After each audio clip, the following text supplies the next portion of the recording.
The Warriors were a fun team, until they weren't. When the Splash Brothers were first making their mark on the league, it was hard to root against them. No team up to that point had shot that many threes, and Steph and Klay were just on their way to superstardom. We didn't seem to mind the success as much until they recruited Kevin Durant, and then, this team looked just unbeatable to anyone who didn't have LeBron. With the exception of one series, or should I say, one game. The 2016 Spurs with an MVP caliber Kawhi Leonard seemed poised to give the Warriors a run for their money until Zaza Pachulia robbed us all of the opportunity to find out ourselves.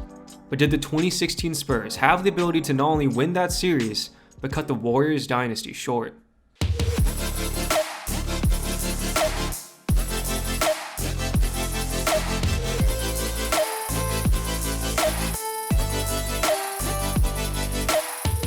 In the sports world, people have mixed feelings about super teams, let alone dynasties.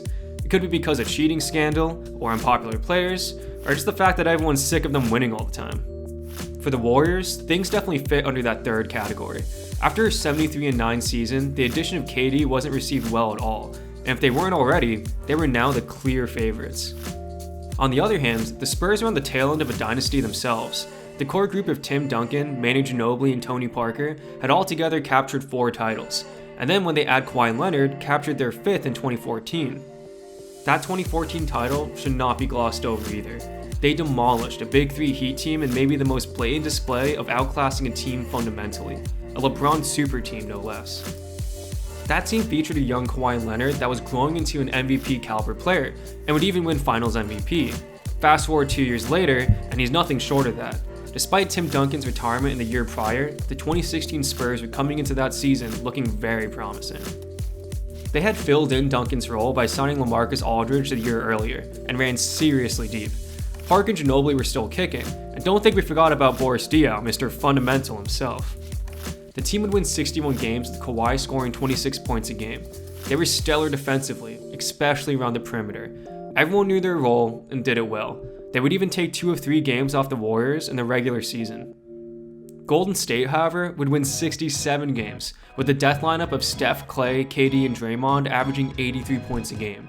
There would only be one team that they had a losing record against going into the playoffs, the Spurs. Both of these teams would beat their first 2 opponents and advance to the Western Conference Finals. It almost seems scripted, the old dynasty versus the new one. And with new characters being put into the mix as well, most thought this was going to be a competitive series. Now we're going to dissect a lot about Game 1, because though it's just one game, there's a lot to unpack here, and the implications of what happened are undeniable and would even change the league forever. Let's set the scene. The date is Sunday, May 14th, 2017. It's Mother's Day at Oracle Arena, and the Warriors are fresh off 2 straight sweeps.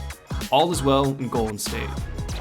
The Spurs, on the other hand, haven't had an easy playoffs. Tony Parker ruptured a quad tendon in Game 2 versus the Rockets the series prior, and both their opponents took them to tense Game 6s.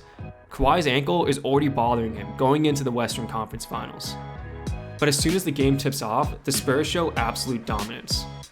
Midway through the second, the Spurs are up 44-19, but it's not the fact that they're beating them, it's how. The Spurs were just locking them down on the perimeter and not letting Durant get any easy finishes inside. Simply put, they're a team that matches up extremely well against this Warriors death lineup. All of the Spurs' wings had above average defensive prowess. It wasn't just Kawhi. Jonathan Simmons, Danny Green, Kyle Anderson, these are a few examples of Spurs players who prided themselves on defense. Even then rookie Dejounte Murray would get all defensive second team honors that next year. The Warriors were then forced to rely on some form of inside presence, but this was the Spurs game, and it's very hard to beat Greg Popovich at his own game.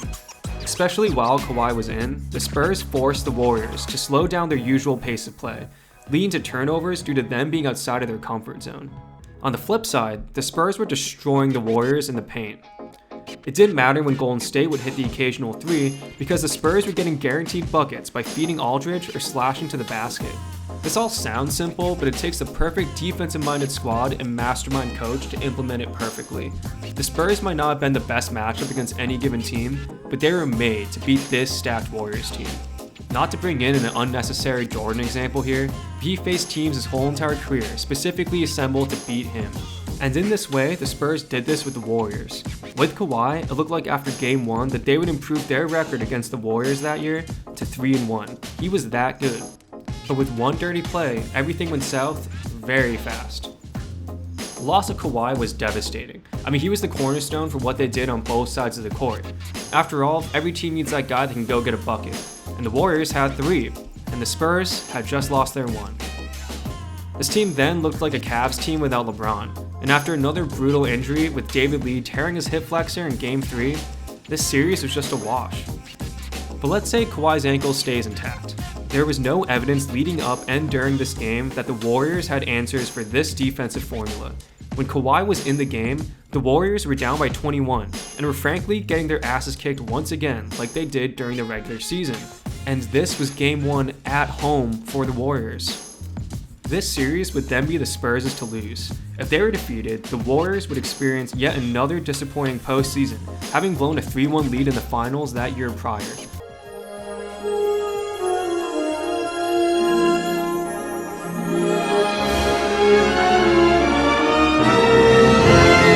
All with the Spurs getting a healthy Tony Parker back the next year, poised to beat them again. Their young defensive wings would just be getting better as well.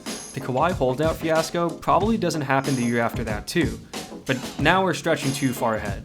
The fact of the matter is that Zaza had prevented all of this from happening, and the NBA would even implement new rules, dubbed the Zaza rules, to ensure a safe landing zone for shooters. This kind of dirtbag play has been greatly reduced since then. Another hard truth is that the Warriors' biggest threat, even with a healthy Spurs team, is probably their own health. Their new dynasty wouldn't fall until their insane lineup was compromised by injury, and who else but Kawhi came swooping in to get his sweet, sweet revenge. In the end, there's no denying that the Spurs had everything going their way to beat the Warriors in 2016, and at the very least, we were robbed of a very close and entertaining series. However, with Steph and Klay coming back next year with a 2nd overall pick and Andrew Wiggins, the dynasty might not be over yet. For the Spurs, they look to rebuild and achieve yet another stretch of greatness, but in the meantime, they taught us something that we cannot forget. There's always a way to topple the team on top, given the right pieces and the right mind controlling it all. And as for Zaza, he's out of the league now, so you probably won't get robbed like the Spurs did back in 2016.